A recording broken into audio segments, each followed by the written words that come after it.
Hello everyone, कैसे हो आप लोग। आशा करती हूँ आप लोग बढ़िया होंगे और तैयारी तो आपकी अच्छी चल ही रही थी, क्योंकि आपके कमेंट्स मुझे पता चलता था कि आपकी तैयारी बहुत अच्छी चल रही है।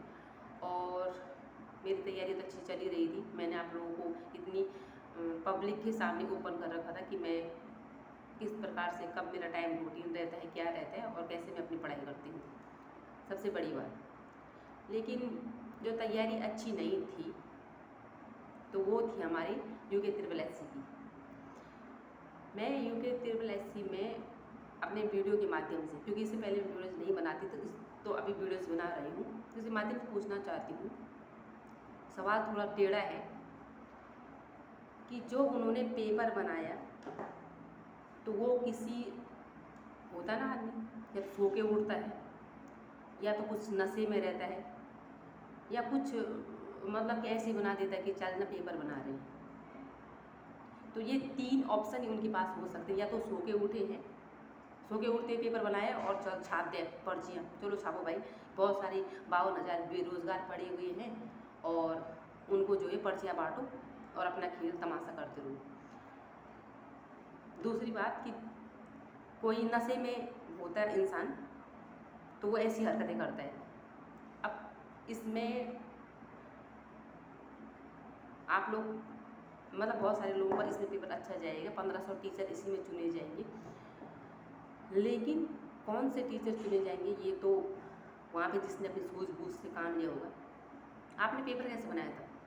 जो आपने सिलेबस जो भर भर के इतना चौड़ा सिलेबस दे रखा था, इतना लंबा सिलेबस दे रखा, क्यों दे रखा था इतना बड़ा सिलेबस? जब आपको पेपर अपने अकॉर्डिंग ही बनाना था, मतलब कि कहीं से उठा कर दे दिया, कहीं को उठा कर दिया, इतने सारे। जब पेपर दे के घर आए तो सबसे आप मतलब कि मैं जैसे आप लोग हैं तो वैसे मैं भी हूँ कि घर में सबकी उम्मीदें बनी रहती हैं कि पेपर अच्छा गया होगा, क्योंकि इतनी तैयारी जो ये कर रही थी। फ़ोन आते हैं पेपर कैसा गया, फिर वही रोना कि पेपर अच्छा नहीं गया। किसको हम जैसे बेरोज़गार जो तैयारी कर रहे हैं, जो अपना 100% दे रहे हैं, जो अपने को जीना भूल गए हैं, वो किसको क्या जवाब दें? एक तो पढ़ाई का प्रेशर और ऊपर से ये प्रेशर कि जब पेपर हो जाता है उसके बाद क्या जवाब दे कि पेपर कैसा हुआ। मतलब आप ऐसा पेपर बनाते हो जिससे कि हम जवाब नहीं दे सकते कि कैसा पेपर गया है। फर्स्ट पेपर आपने ऐसा बना दिया कि ना उसमें कोई आयोग पूछा। अब मैं ये पूछना चाहती हूँ, जो राधा कृष्ण आयोग, कोठारी आयोग और मुदालियर आयोग, जो वो आध्यात्मिक के जितने दर्शन दे रहे थे, अरबिंदो, गिजुबाई, जो भी है सारे जो दे रहे थे, वो क्यों, वो हमें क्या ज्ञान देने के लिए दे रहे थे कि जो उससे क्वेश्चन आंसर नहीं पूछना था? जो इतने सारे जो वो सन याद करने को दे रहे थे 5 मिनट में, निष्ठा से लेकर अम्ब्रेला से लेकर SS वो NBS से लेकर KVS से, मतलब जो सब देर को क्यों दे रहे थे? वो इसलिए दे रहे थे कि हमें सिर्फ ज्ञान ही बनना है और उसके बाद हमको रिजल्ट नहीं लेना है। क्यों दे रहे थे वो? तो मैं कहना चाहती हूँ कि जो अगर ये वीडियोस यूके ट्रिपल एससी के वो सदस्य देख रहे हों जिन्होंने वो पेपर बनाया है, तो उनको कहना चाहती हूँ आप में थोड़ा सा ये दिमाग है कि नहीं है, इसका इस्तेमाल भी कर लिया करो। जो आपने जो पेपर बनाया है ना, जो भर भर के जो पेपर बनाया है, जो मतलब नशे की हालत में नहीं बनाता कोई जैसे पेपर, तो उस टाइप का पेपर बनाया है। हिंदी इतने सारे राइटर दे रखे, कुमाऊँ जनपद साहित्य, सब ये साहित्य वो साहित्य वो दे रखे, और उसमें इतने सरल सरल क्वेश्चन बना दिए हैं कि जो इंसान पढ़ के गया है इस लेवल का और आपने पूछा इस लेवल हिंदी में, और पूरा ख़राब गया है। क्योंकि आपने फर्स्ट पेपर जो बना रखा था, फर्स्ट पेपर में जो रीजनिंग थी, जो रीजनिंग तो इतनी बेकार रीजनिंग कि मतलब कि पेपर तो हमने भी दिए और ऐसे पेपर, ऐसा रीजनिंग मतलब ऐसा पूछ था रीजनिंग कि करना ही नहीं है, तुमको निकलना ही नहीं है, हम तुमको निकलने नहीं देंगे। हाँ, हो सकता है इसमें आयोग के अपने कोई सदस्य होंगे जिनको उनको घूस रिश्वत के द्वारा भेजना होगा ना उस जॉब पे, क्योंकि उत्तराखंड में तो यही चलता है, पहले ऑल इंडिया बेस पे यही चलता है। जिसका जीता जागता जो उदाहरण है वो बगल में ऋषिकेश में एम्स है, क्योंकि यहाँ 85% जो है सब वही भरे हुए हैं, घूस रिश्वत वाले। नहीं तो एक स्टेट से, प्रॉपर नाम नहीं लूँगी, लेकिन एक स्टेट से 100 सीट में 75% एक स्टेट से लग सकते हैं, वो भी ऑल इंडिया बेस पे। तो ये भारत है, यहाँ कुछ भी होता रहता है, झोल मोल।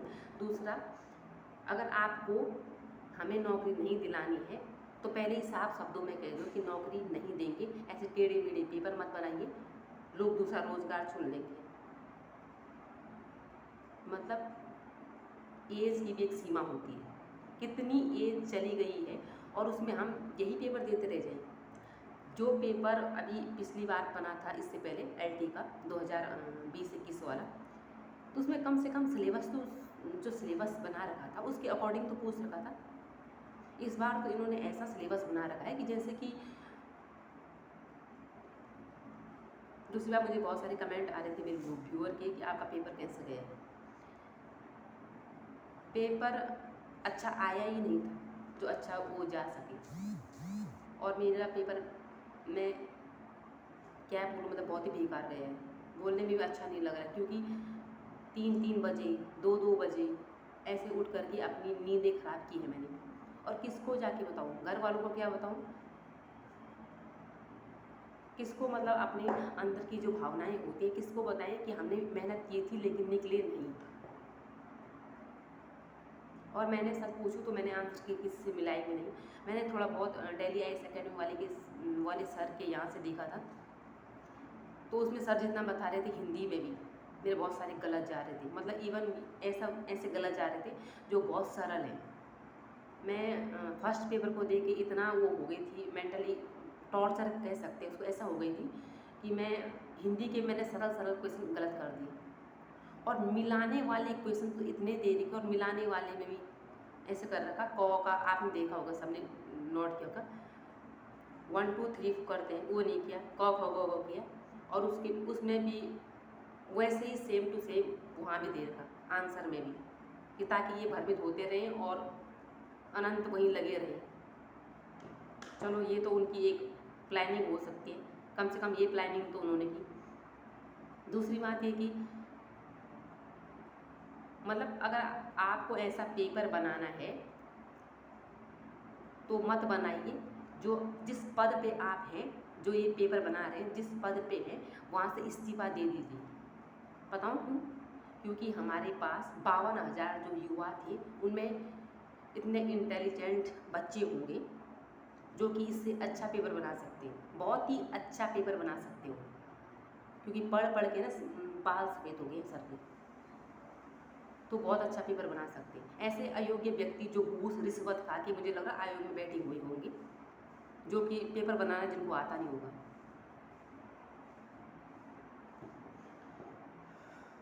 बहुत गुस्सा उस बात से, और मैं तो कहती इस पेपर का बहिष्कार होना चाहिए।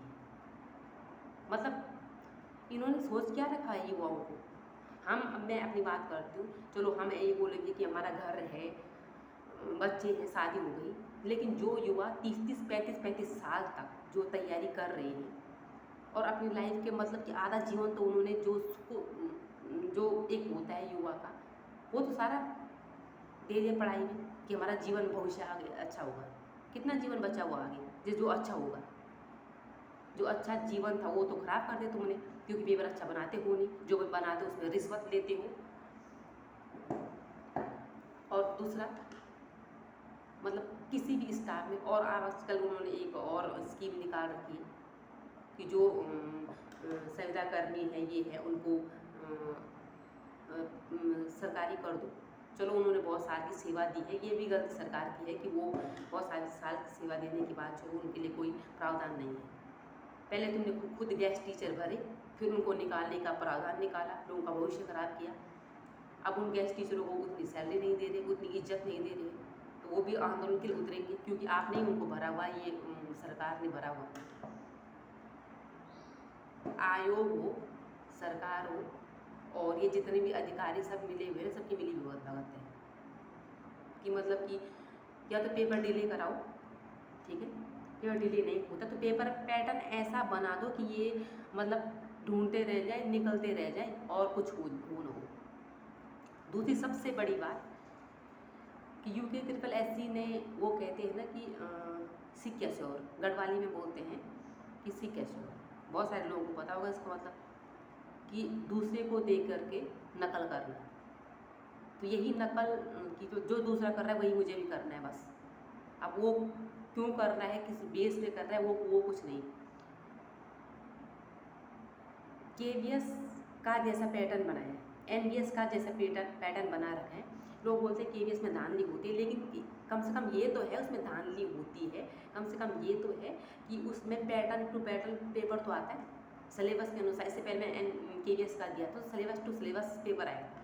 हालांकि वो टाइम कम देते हैं तो उसमें उतना पढ़ने का वो नहीं होता, लेकिन सिलेबस टू सिलेबस देते हैं। तो इन्होंने उसका ही अनुसरण किया KVS का, कि उन्होंने जैसे सिलेबस बनाने के कुछ राइटर दे रखे हैं, कुछ आयोग दे रखे हैं, वैसे बनाते हैं। लेकिन विद्यार्थी को वो तो दे देंगे, सिलेबस तो उस अकॉर्डिंग दे दिया, लेकिन पेपर ही अपने अकॉर्डिंग नहीं बनाएंगे। इनको अपने अकॉर्डिंग पेपर बनाना है और ये बस किसी की नहीं सुनेंगे। तो मेरा जितने भी मेरे व्यूअर हैं, वीडियोस देख रहे हैं, तो ये आंदोलन चलना चाहिए, इस पेपर का ही बहिष्कार हो कि पेपर फिर से कराओ। हमने इतनी मेहनत की क्यों थी, क्यों पढ़ाया था हमें इतना, हम क्यों पढ़ रहे थे? वो आयोग मतलब हम उनको ज्ञानी बनना चाह रहे हैं, मैं नहीं बनना ज्ञानी, हमें जॉब चाहिए भाई।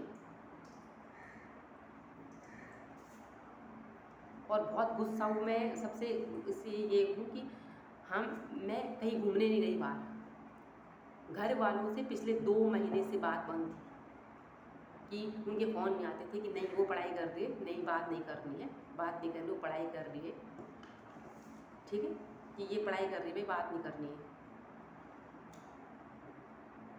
और आज जब उनका 2 महीने बाद फ़ोन आता कि तेरा पेपर कैसा गया, तो क्या जवाब दूँ उनको? कैसे समझाऊँ उनको कि जो मैंने पढ़ा था वो आया ही नहीं।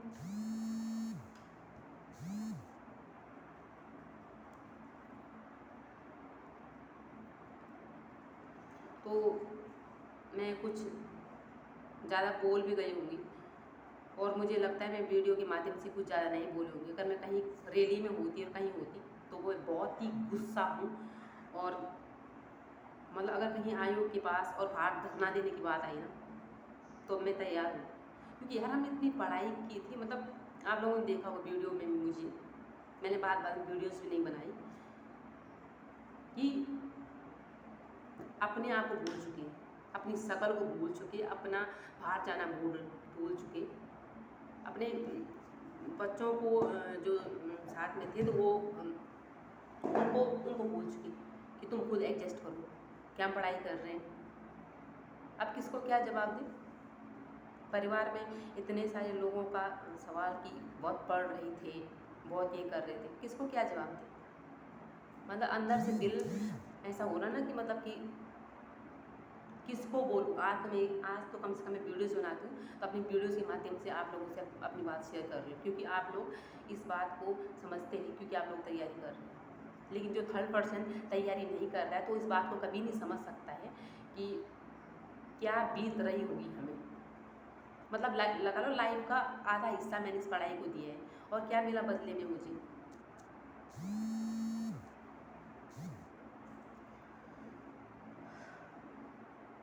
तो दोस्तों इस पर विचार कीजिएगा, और हो ना हो पेपर वो दोबारा कराए ना कराए, वो निठल्ला आयोग पेपर कराए ना कराए दोबारा, लेकिन मैं कहना चाहती हूँ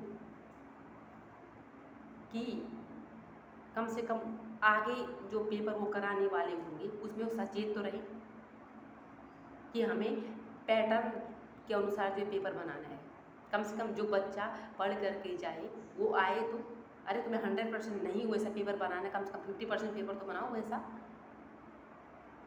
जो इतने लंबे लंबे राइटर जो दे रखे थे, गढ़वाली से लेकर कुमाऊं से लेकर ऑल इंडिया बेस पे जो राइटर दे रहे उनसे कुछ तो क्वेश्चन पूछते हैं।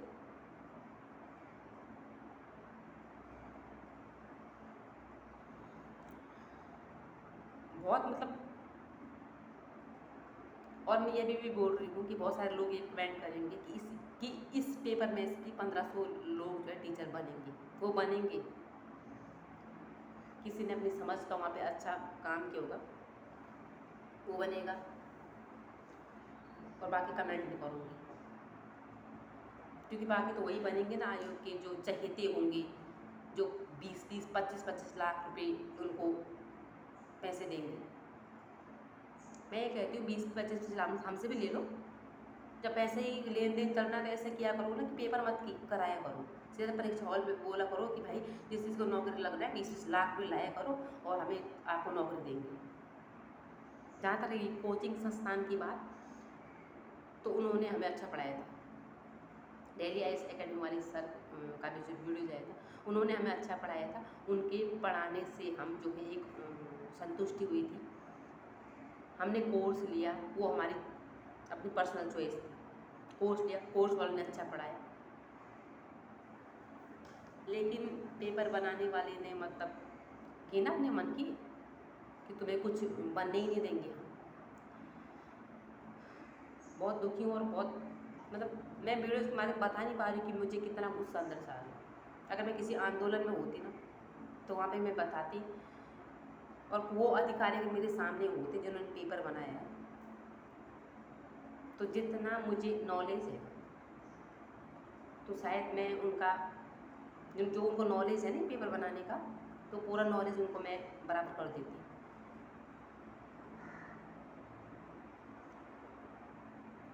आज के लिए इतना, मिलूंगी आपको नेक्स्ट वीडियोज़ में। और मैं कहती हूँ ये UG SSS की तैयारी करना ही छोड़ दो। KVS के फॉर्म आने वाले हैं, KVS की तैयारी करो। NBS के फॉर्म आने वाले हैं, आएंगे कुछ टाइम में, NBS का तैयारी करो, सेंट्रल लेवल की तैयारी करो। कम से कम परीक्षा पैटर्न तो होता है। ये UG SSS की भ्रष्ट जिसको बोल सकते हैं, जिनको कि जो कि बिकते हैं कुछ पैसों के लिए, इनकी तैयारी करना ही बेकार है। और आज के लिए इतना, मिलूंगी आपको नेक्स्ट वीडियो में।